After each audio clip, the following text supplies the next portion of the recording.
Ladies and gentlemen, welcome back to another episode of the NBA coverage. It's your boy, Coach Strib, with my co-host, Coach Williams. Before we get started, this podcast is brought to you by Final Form Supplements, all right?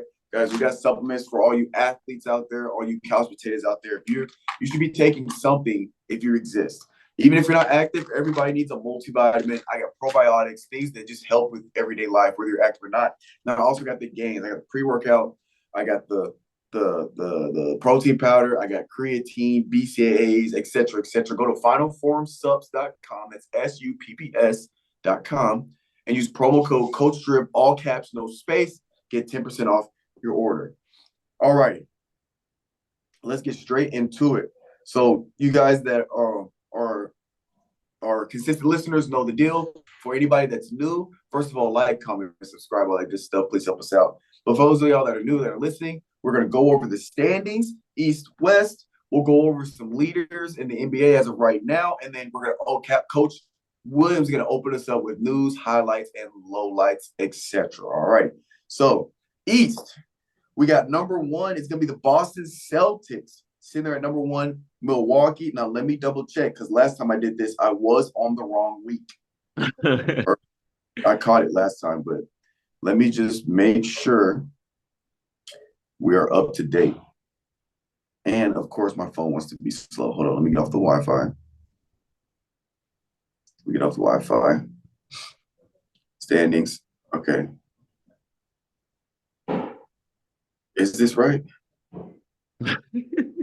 Okay, I think it is. Yes. This is up to date. All right. Standing number one, we got Lakers. Or not Lakers. Whoa. Then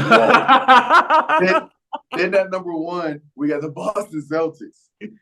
Milwaukee Bucks is going to be here at number two. 76ers at three. Knicks sitting there at four. Cavs at five. Pacers at six. Miami is now up to seven. Orlando Magic at eight. Bulls at nine. Hawks at 10. Round us out, we got Nets at 11. Raptors at 12. Charlotte at 13. Wizards at 14. Detroit at 15.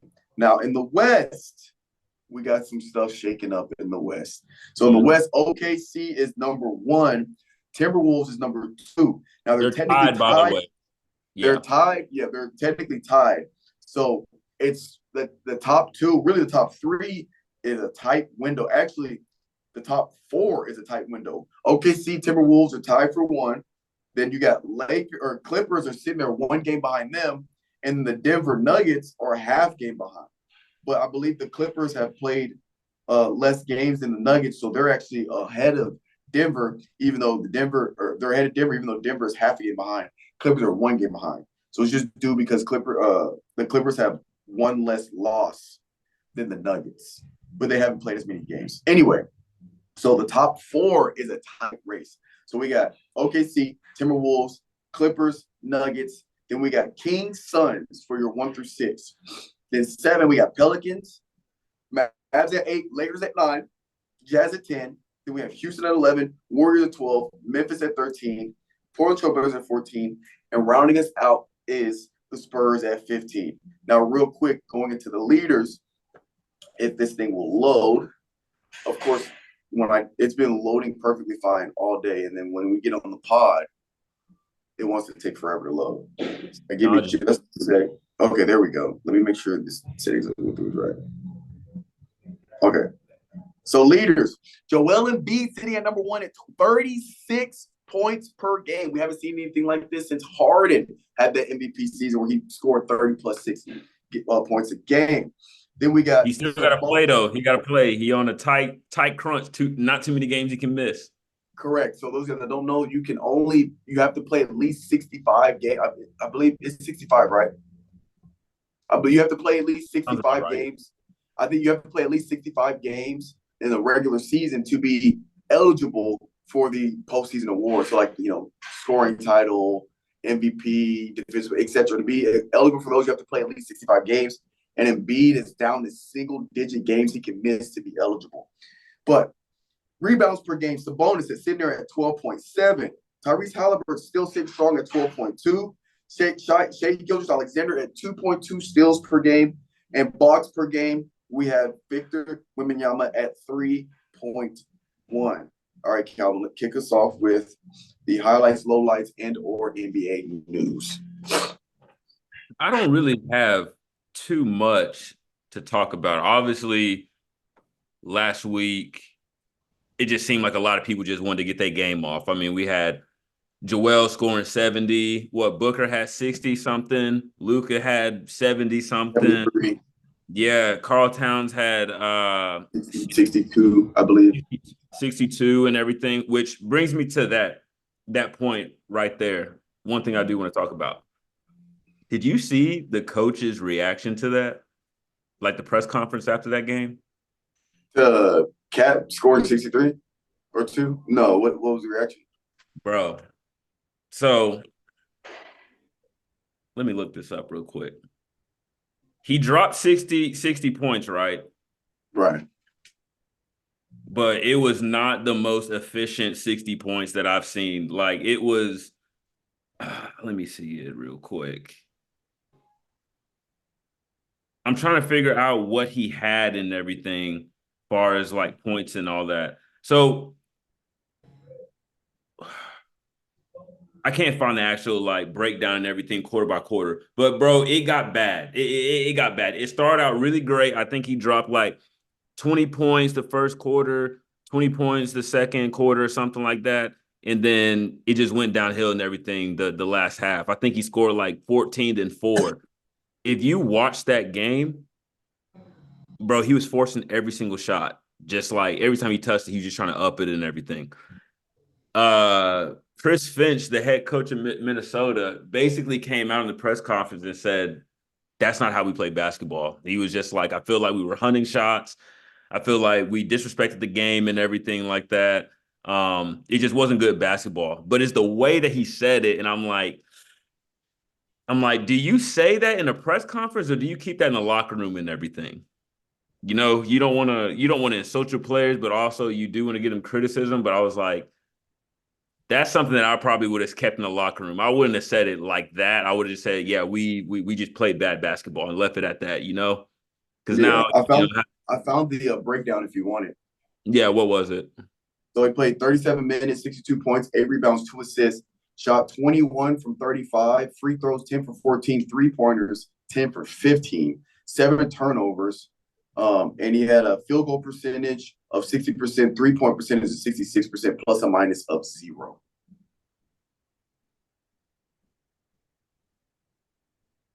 With 35 shots is wild. Yeah.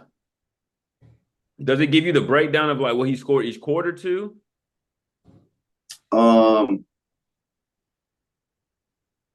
It does not do it by quarter. Not on this. No. Gotcha. Well, anywho, my 2 cents on that is just like, man, the time and the place for some stuff. I feel like that wasn't the time or place to kind of give that type of criticism, especially to the public. You know, the public gonna eat that up, media and everything like that. Another thing, Terry Rozier and Kyle Lowry trade, man. I was really shocked by that. I didn't think that was gonna happen at all. Mm-hmm. I think, in my own opinion, I feel like Kyle Lowry's on his way. Like he's getting older. He's not a starter anymore. He's like the person to come off the bench and everything like that to give the starter a breather. I think Miami won in this trade, man, to be honest. And I don't know why. I don't know why they gave up Terry Rozier. I really don't know why. I just can't think of a reason why you would give him up. He was with maybe because LaMelo Ball's back and everything from his injury, and who's your second guard that's coming off the bench if he's not starting? If you can think of one. I mean, Brandon Miller. He's a starter. Yeah, man, I just don't know what Charlotte was thinking about on that trade, man, to be honest. I really don't. I don't know what to say about that one. That's really all I got, to be honest, man. Hopefully here soon we can hear some more trade rumors. So I'm really, really interested, especially with the Warriors going on and everything like that. I want to see what moves they'll make and everything.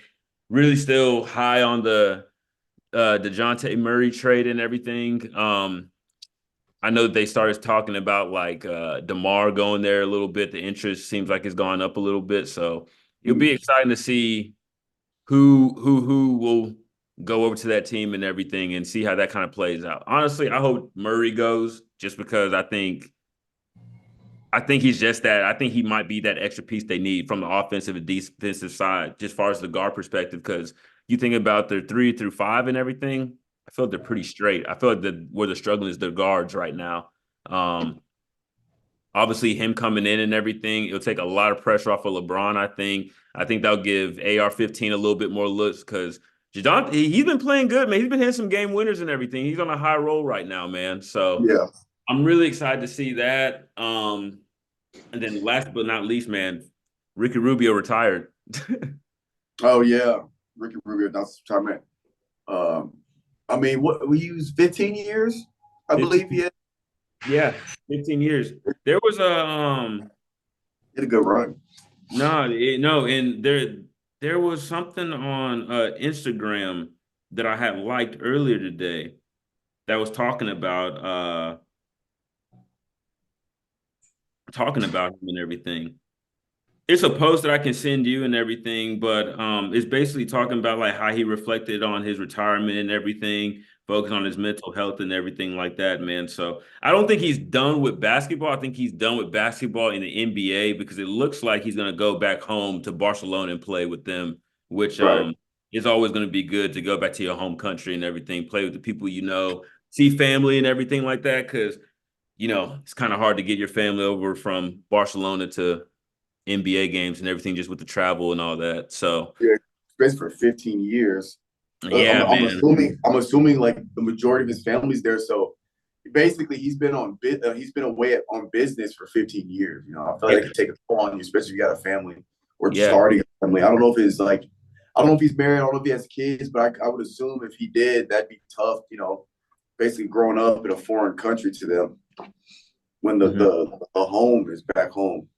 But no, I was a And he fan of basically came over here when he was young, man. He was like our age, well, not our age, but like 22 or something like that. I mean, he yeah. going to a new country to play ball and everything.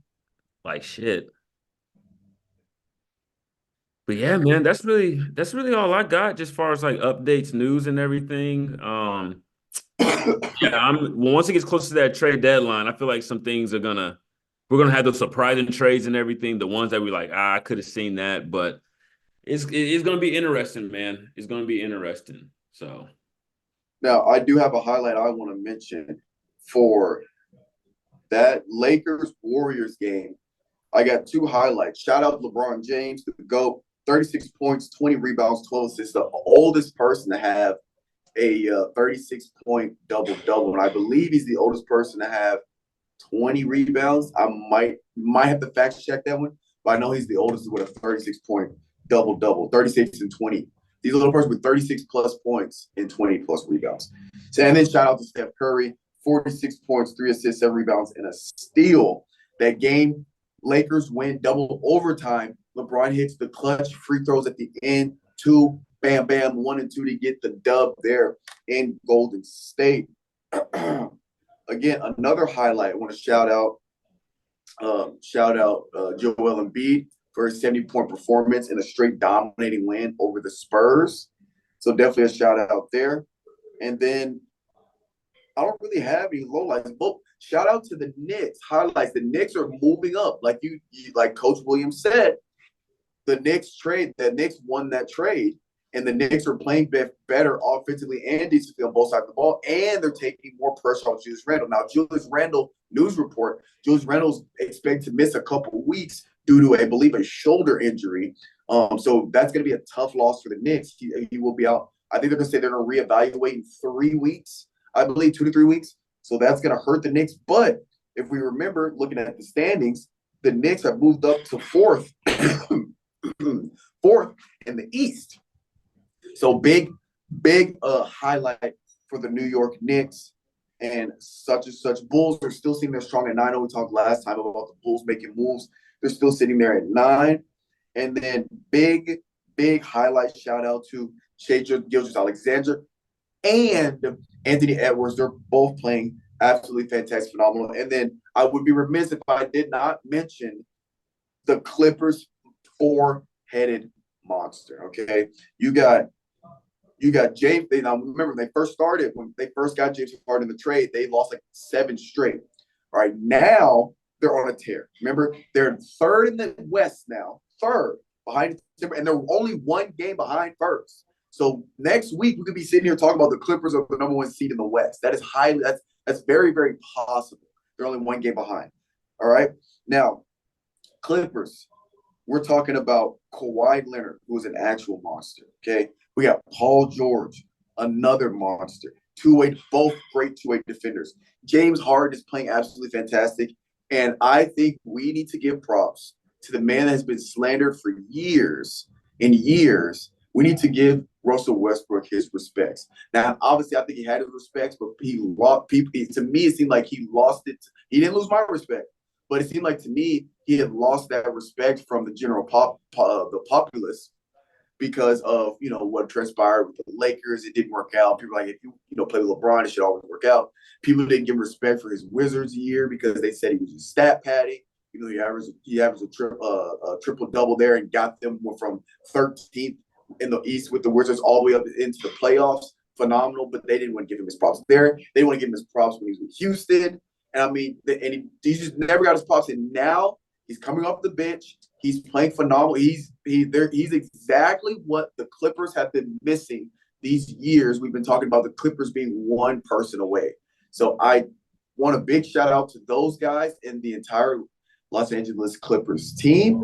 And I'm excited to see how the West is going to play out here with this tight race 1 through 4. Really, 1 through 4. So those are my highlights for sure. That's all I got. I ain't got nothing else. All right, well. But it's going to get real weird, though, when the trade deadline hits, Fines. I'm telling you, there's going to be some trades that hit. I'm going to text you and be like, what the? Did you see that coming? Oh, yeah. Oh, and let me not forget, big highlights to Devin Booker, Kevin Durant. The Suns I feel like they're starting to figure it out. I'm trying to, obviously it's hard to keep up with all these games and working with stuff, but the Suns seem like they're kind of figuring it out. Let me go back to the standings real quick because I believe they're like middle of the pack. 6th. They're at 6th. And remember, the Suns were looking a little rough there because they were lower. They're starting to figure it out. Devin Booker is starting to get some chemistry going. Kevin Durant is starting to get it going. And then I think Bradley Beal is still fighting injuries. But let me go to – so we got Devin Booker's averaging 28 points per game. Kevin Durant's averaging 28 points per game. Bradley Beal's averaging 17 points per game.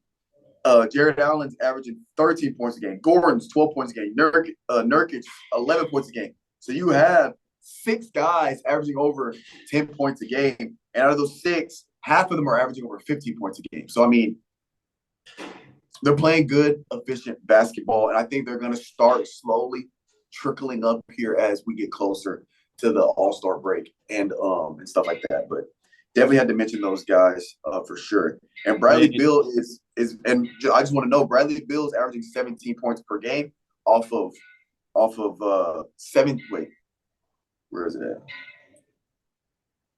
Oh, never mind. I saw it wrong. We're good. Off of his usage is 23%. Man, if you can get all those people averaging 20 points a game, that's 60 points right there that you got to take, in fact, just from 3 people, man. And then you have the other people getting a little 10, 12, wherever the case may be. That's a disgusting team, but it really comes down on defense on their side, man, because they can go get a bucket, but it's easy for them to give up a bucket because they just really don't have defenders like that, except Nurkic, which is a paint presence, but they don't really have that on the outside, So that's my only concern about them, since I'm a huge KD fan. So right. Well, I've smoked way too many cigars. I'll tell you, I've smoked more cigars. We'll talk, guys. If you want to know about my Vegas trip, make sure y'all are following Ivy Talks Podcast Network, and y'all got to listen to this next Guardians of the 615 podcast that will be dropping soon this week. I'm going to go in depth of the Vegas trip. You know how they say what happens in Vegas stays in Vegas? Not this time. It's gonna go a YouTube video I got for Vegas, and it's going on the pod. It's not staying in Vegas. I'll be the first one to not let what happens in Vegas stay in Vegas. All right, so I might get canceled. But ladies and gentlemen, we appreciate you guys for watching, listening. If you like this, like, comment, subscribe, share to your friends, all that good stuff here at the Ivy Talks Podcast Network. We have the NBA coverage. Sorry, I get mixed up. And this is your boy, Coach Strib, Coach Williams. We'll catch you guys next week. I ain't gonna chase my